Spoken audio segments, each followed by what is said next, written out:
My dear fans, welcome to my program.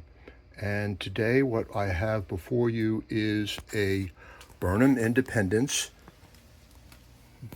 And there's the rating tag.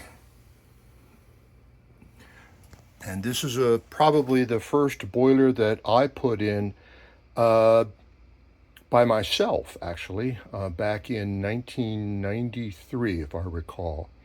I was working for somebody else. I told them that my cousin's boiler had crapped out. Now, my cousin owned this building back then, and I came in and put this boiler in. So, let me show you what I did rather. I came up with the steel pipe and then transitioned immediately to copper. Of course, I'm not doing that now, but at the time, that's how I was taught to put it in. I see some evidence that this particular joint probably cracked a little bit and weeped over time, but it's fine now. That's your equalizer line, 1.5 inches. That's the Harford loop coming up here. At the valve there for isolating the wet return, and there's the drain for the wet return. The instructions at the time advise that you add a valve here, shut this, and then run the drain back to a sump pump or something, and run the boiler for a couple of days and just waste the heat. Waste the condensate to clear it out. So that's what I did. Standing pilot. There's the isolation relay as they want. We probably later on changed the pigtail from, it was probably a steel pigtail, I don't remember, and we added a male T, 1/4 inch brass male T with a plug to allow for testing of the pigtail.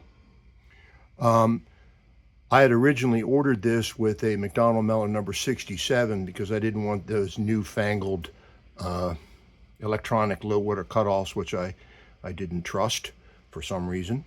It came actually with a what was it?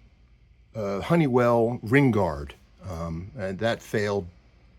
I don't exactly know when, and this was installed instead. Now, of course, I hate on the 67, and this thing still cooking along. This is our sight glass drain that had all steamed up added some years later when we came across this boiler again. And so at this juncture, what I did is I fed the equalizer line, return line, into a cast iron T and then into a nipple, which has been insulated. I put this insulation on, not exactly totally proud of it, and I also tie it on with tie it on the copper into the steel. At the far end, I added Hoffman 75s. Currently, there are Gorton number 2s, which we added later. And this is the wet return, which I replaced back in the 90s. As well as on this side, too. The wet return was in such lousy condition, and it was steel, it had been leaking for so long that roots had come up through the concrete and were growing around the steel, holding it together and putting some of the water back into the boiler. It was nuts. At that time, we replaced the drain that was there with this lever type to go back in there. We would be replacing that even with a larger full port drain, but that's adequate for the situation. What else? Manual feed.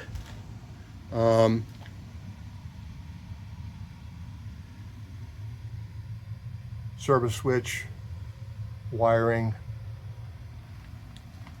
This needs a cover. I do remember it was the first time since I was putting this boiler in myself, I had rented a power cart, and it was a struggle getting it down the stairs here. And when I got it down the stairs, the concrete was in such poor shape that it actually broke through the 1 inch thick concrete, and I had to get it out of that hole. And that was interesting. So there she be, and it's still working. Here it is. So I guess good on Burnham. That's what made their reputation. It's firing now. You see the sight glass bobbing up and down gently. Of course, we've got the pressure control set to the lowest possible setting.